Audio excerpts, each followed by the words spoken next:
వీళ్ళు ఎవరు కట్టిరు? నా కొడుకు నేను ఇద్దరం కష్టపడి కట్టుకున్నాం. ఇద్దరు కష్టపడి కట్టిరా? నా కొడుకు గోవాకి వెళ్ళిండు. ఓకే. మాకు చెప్పి ఎందుకు కూతురు నైనా పెళ్లి కాకముందే తిరగాలనుకున్నా అన్నాడు. సరే నీ సంతోషం నా సంతోషం. ఇల్లు కట్టడానికి ఎన్ని పైసలు అయినా? ఇల్లు కట్టడానికి వానికే తెలుసు. ఓకే. మీ కొడుకోకే తెలుసు. అంత కొడుకు ఏం పని చేస్తాడో తెలియదు, పైసలు ఎడికింద తెస్తుండో తెలియదు మీకు, అవునా? తెలియదు. అంత పెద్ద మీ కొడుకు దొంగతనం చేస్తుండేమో తెలియదా? దొంగతనం చేస్తే నా కొడుకు ఇంటికాడికి రాడు. మాతోన కొడుకు దొంగతనం చేసే అలవాట్లు. మేకలు అమ్మినా కూడా 3 లక్షలు 4 లక్షలు వచ్చినా కూడా నా కొడుకు చేతుల్లో పెట్టాల. నా భార్య అయినా కూడా వాడు కష్టం చేసుకొచ్చినా కూడా నా భార్య చేతుల్లో పెట్టాలా. నేను చేసినా నా భార్యకే పెట్టాలి. ఏడిపోయింది ఇప్పుడు రాజు? ఏడిపోయిండు? బయటకు పోయిండు. ఎప్పుడు వస్తాడు? వస్తాడు 10 నిమిషాలు అటు ఇటు ఉండి ఒకసారి. ఓకే. మీ ఇక్కడనే ఉంటాడా రాజు? ఓకే. ఎర్రవల్లి పోతాడు. పోతే ఇప్పుడు మీ ఇల్లు గడవాలంటే రాజు ఇస్తాడా పైసలు? ఎన్ని ఇస్తాడు మీకు నెలకి? మాకు నెలకి లెక్కలే. రోజు కూరగాయలకి నెలలకి అంటే గర్భసంచి ఆపరేషన్ అయింది, కాళ్ళ నొప్పులు ఉన్నాయి. వాడు కూడా చచ్చిపోయేదాన్ని మా అమ్మ చచ్చిపోతుంది కదా, ఒక్క 15 రోజులు ఉంటే ఆపరేషన్ చేయకుంటే ఎప్పుడు వస్తారు కాదు నెక్స్ట్ వీక్ కాదు నీకు చెప్పి రావాలా? అంటే నెక్స్ట్ వీక్ వస్తున్నారు. ఇప్పుడు ఇంత సడన్ గా ఎంట్రీ ఏంటి అని. సరే కానీ మీ కొడుకు హైదరాబాద్ లో దొంగతనం చేసిండు. నా కొడుకు చేసిందంటే నేను నమ్మను కూడా. నమ్మరా? నమ్ము. పోలీసు వాళ్ళు పంపిస్తే మేము వచ్చినాం. అసలు ఏంది వాళ్ళ కథ తెలుసు. పోలీసు వాళ్ళు పంపించిన ఎవరు నా కొడుకు పులిలాగా తోడు, ఒక్కరికి తల వంచలేము. కష్టపడినాము. సరే నువ్వు చిన్నప్పటి నుంచి ఎంతగానో కష్టపడ్డావు? ఎన్ని సంవత్సరాలు కష్టపడ్డావు? ఎన్ని సంవత్సరాలు పని చేసినావు? పని అంటే నేను ఇంత ఉన్నప్పుడు నుండి పని చేసిన. సరే ఇంత ఉన్నప్పుడు అంటే 10 సంవత్సరాల నుంచి పని చేసినావు. ఇప్పుడు ఎంత నీ ఏజ్? నా ఏజ్ ఎంత ఉంది నాకే తెలియదు. ఎగ్జాంపుల్ ఒక 40 అనుకో. 40 దాటి 30 సంవత్సరాలు పని చేసినావు. 30 సంవత్సరాలలో నువ్వు పని చేసి ఇంత పెద్ద ఇల్లు కట్టలేను.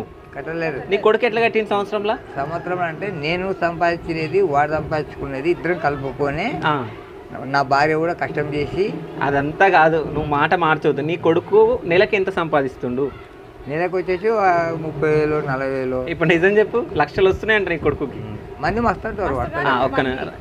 ఎంత సంపాదిస్తున్నావు నెలకు? నేను చెప్పను కదా అసలు. చెప్పండి నీ కొడుకు. చెప్పను కదా. మాకు తెచ్చిస్తుంది 30,000 40,000 తెచ్చి ఇక్కడ నేను అంటాం అంటే. సరే పోలీసు వాళ్ళకి ఫోన్ చేస్తున్నా, పట్టుకోపోతారు నీ కొడుకును. ఎట్లా పట్టుకోపోతారు? పట్టుకోపోయిస్తారా? నేను పట్టుకోవనియావా? నేను పోతాను జైలుకి. వారి బాగులు మేకలు 5 మేకలలో 40 మేకలు చేసిన నేను. 40 మేకలు చేసి ఎండకి, ఇదే ఎండాకాలం మా ఇద్దరికి మేకలు కాయనికి పోతాం. పిల్లగాడు డాబాల కప్పులు కడగనికి పోతుండే. 5 మేకలలో 40 మేకలు చేసుకొని ఇట్లే మేకలలో తిరిగి మొఖాలు సంచిపోయినాయి, లావు ఉంటి అట్లా దాన్ని ఇట్లా తిరిగి లాస్ట్కి ఎండ సోడలు వేసి మా గ్లూకోజ్ లెక్కితే మా నాయన మా అమ్మ ఏమవుతారో అని చెప్పేసి ఎమ్మడెమ్మడే సంతకు తీసుకుపోయి సంతకు అమ్ముకున్నాం. సంతకు అమ్ముకొని మేకలు లేకుండా 2 రోజులకు గుండె పగిలి మళ్ళీ గొర్రె పిల్లలు తెచ్చుకున్నాం. 10 గొర్రె పిల్లలు. ఊర్లో ఎవరికన్నా కనుకోండి ఇదే మాటనే చెప్తారు. 10 గొర్రె పిల్లలు తెచ్చుకున్నాం. గొర్రె పిల్లలు తెచ్చుకుంటే రోగాలు వచ్చి దుమ్మ రోగం వచ్చి చచ్చిపోతుంటే తట్టుకోలేక 5కో 10కో అమ్ముకొని లాస్ అయినాం. అట్లా అయినాక మళ్ళా. కాదమ్మా, నువ్వు చెప్తున్నావు ఇంత కష్టపడ్డారు మీరు, ఇంత కష్టపడ్డా కానీ ఇన్ని పైసలు సంపాదించండి, నీ కొడుకు ఎట్లా సంపాదిస్తున్నాను ఎప్పుడన్నా మీకు డౌట్ వచ్చిందా? మరి ఎట్లా వస్తున్నాయి పైసలు ఉత్తగా? అంటే నా మొగుడు, నేను, నా కొడుకు ఇంత. మీ కొడుకు గోవాకి ఎందుకు వస్తుండో తెలుసా? ఎంజాయ్ చేయడానికి. మరి మొన్న 10 రోజుల కింద గోవా పోయిండు కదా, ఎందుకు పోయిండు? ఎంజాయ్ చేయడానికి. సరే ఒక్క నిమిషం. సరే గోవాకి ఎందుకు పోయినాను? మాకు చెప్తారా? నిజం చెప్పు. ఇది చెప్పు. గేమ్స్ ఆడతాడు ఆడవి తెలుసా మీకు?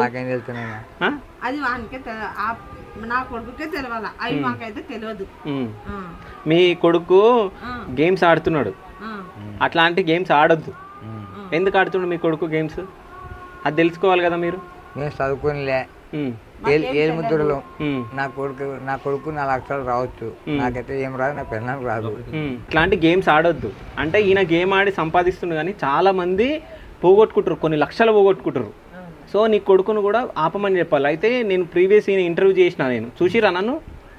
ఈయనది ఇంటర్వ్యూ చేసిన. నేను ఇంటర్వ్యూ చేసినప్పుడు నాకు చెప్పింది ఈయన ఇట్లా ఆడతా, నేను ఇట్లా విన్ అవుతా అని చెప్పి. సో ఈయన ఇంటర్వ్యూ రిలీజ్ అయినాక 1000 కాల్లు వచ్చినాయి, నాకు 100,000 కాల్స్ వచ్చినాయి.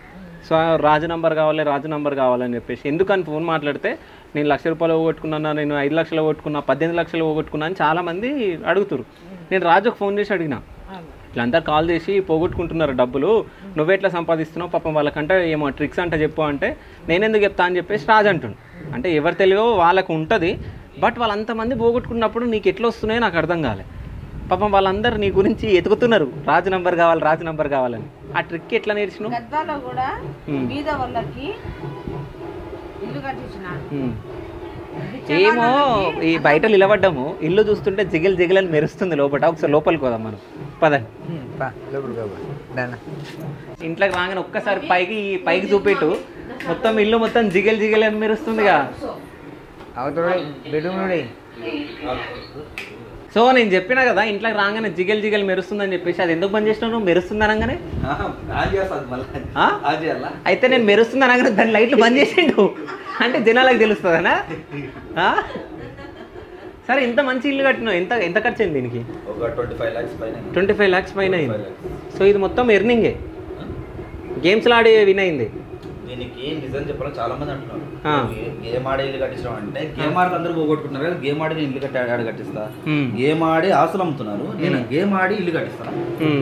ఈ 25 lakhs మొత్తం నువ్వు ఎర్నింగ్ చేసిందే, బెట్టింగ్ యాప్స్ త్రూ గోవాకి వెళ్ళి సంపాదించిందే కదా? నువ్వు చెప్పింది అయితే కరెక్టనా? ఇప్పుడు చాలా మంది అంటుంటారు, ఇప్పుడు నేను గేమ్స్ ఆడితే ఆస్తులు పోగొట్టుకున్నా, అప్పులు చేసిన, బంగారం తాకట్టు పెట్టినా, సూసైడ్ చేసుకునికి వచ్చిన, ఇట్లా చెప్తుంటారు చాలా మంది. అటువంటిది వాళ్ళే అటు చేసుకున్నప్పుడు నేను గేమ్స్ ఆడి ఇల్లు అట్ట కట్టిస్తా. ఎగ్జాంపుల్, సో నేను మా నాయనది అంటే మా తాతది ఎకరా భూమి ఉంటే 1/2 ఎకరా మాకు వస్తుంది, 1/2 ఎకరా భూమి అమ్మినాం. అంటే అప్పులు ఉంటే అప్పులు కట్టేసుకున్నాంలే. దాంతో మేకలు తెచ్చుకున్నాం. ఆ మేకలలో మొత్తం కలిపితే అటు ఇటు ఒక 4 to 5 lakhs దాకా వచ్చింది దండుల. ఇంకా అటు ఇటు అయితే ఒక 5-6 లక్షలు అప్పయింది, ఇంటికే 5-6 లక్షలు అప్పయింది.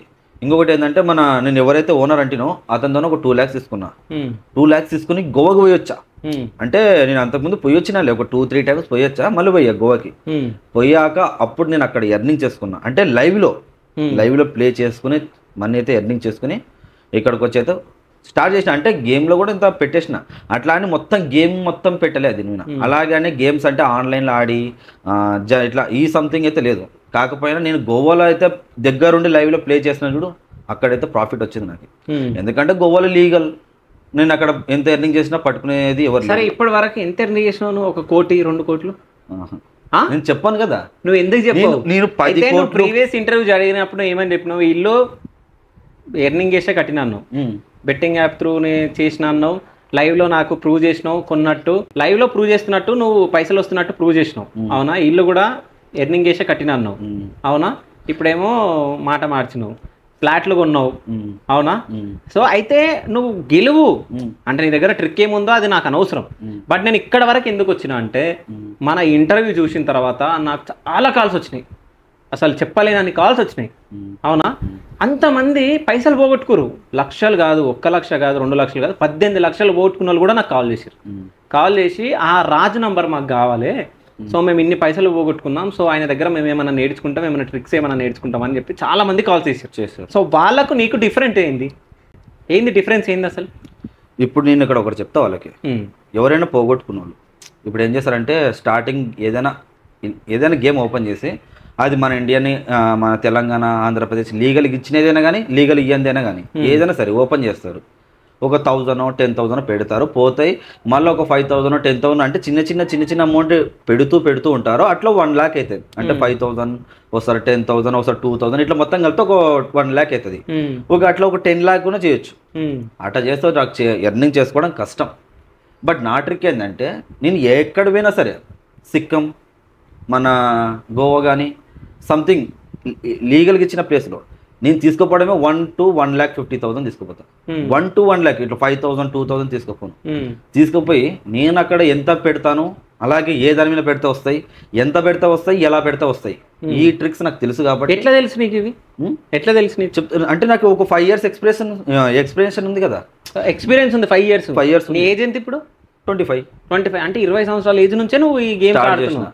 2014 నుంచి 15, 16 నుంచి నాకు దీని గురించి తెలుసు. సరే మీ ఇంట్లో ఏమని చెప్పినావు? గేమ్స్ ఆడుతున్నా నేను పోయి అని చెప్పినావా? చెప్పలే. ఇప్పుడు వాళ్ళకి అలా చెప్తే వాళ్ళు ఏం చేస్తారు తెలుసా, ఏంది ఇంతకి ఏం చేస్తున్నావు, గేమ్స్ అంటే ఏంటివి అట్లా అంటారు. బట్ నాది ఏంటంటే ఫస్ట్ ఆఫ్ ఆల్ నాది ఎర్నింగ్ విత్ రాజు అనే ఛానల్ ఉండే, ఎర్నింగ్ విత్ రాజు. అందులో నాకు యూట్యూబ్ సాలరీ నెలకు వద్దు లేదన్నా నా వ్యూస్ సుమారుగా ఒక 20 to 30K వ్యూస్ పోతున్నప్పుడు. అప్పుడు నేను హెల్పింగ్ అంతా చేస్తుంటే అప్పట్లో పోతుండే. అప్పుడు నాకు నెలకంటే యూట్యూబ్ నుంచి అటు ఇటు వద్దు లేదన్నా ఒక 80 to 90 వేలు వస్తుండే యూట్యూబ్లో. ఓన్లీ యూట్యూబ్ నుంచే చూసుకున్నట్టయితే. ఎప్పుడైతే ఎర్నింగ్ ఛానల్ పోయిందో గోవాకి అలవాటు అయిపోయినా. గోవాలో ఈ గేమ్స్ కానీ అక్కడ లీగల్ క్యాసినో ఆడతా. ఓకే. ఒక్కసారి గోవాకి వెళ్ళినప్పుడు ఎంత సంపాదించుకొస్తాం? చెప్పాను కదా నేను ఎవరికి చెప్పాను. ఓకే. అండ్ ఇంకోటి ఏంటంటే మీరు చెప్పారు కదా గోవాలో నేను ఆడినవి కొన్ని ప్రూఫ్స్ ఉన్నాయి, చూపించమంటారా? చూపిస్తా. ఓకే. ఈయన ఉన్నాయి. ఏం ప్రూఫ్స్? అక్కడ అంటే ఇప్పుడు మనం లోపలికి ఎంటర్ అవ్వడం కానీ అక్కడ నేను గెలుచుకుంటే నాకు కొన్ని ఇస్తారు, కూపన్ కోడ్స్ ఇస్తారు. ఆ కూపన్ కోడ్స్ ఉన్నాయి, చూపిమంటే చూపిస్తా. అవి ఏం చూపియక నువ్వు. నేను అనేది ఏంటంటే నీలాగా విన్ కాకుండా చాలా మంది మోసపోతున్నారు, పాపం చచ్చిపోతున్నారు చాలా మంది సూసైడ్ చేసుకొని. రీసెంట్ వాళ్ళకి ట్రిక్స్ చెప్పు నువ్వు. సరే ఇప్పుడు నువ్వు ₹1,00,000 సంపాదించుకుంటే వాళ్ళు 10,000 సంపాదించుకుంటారు కదా పాపం.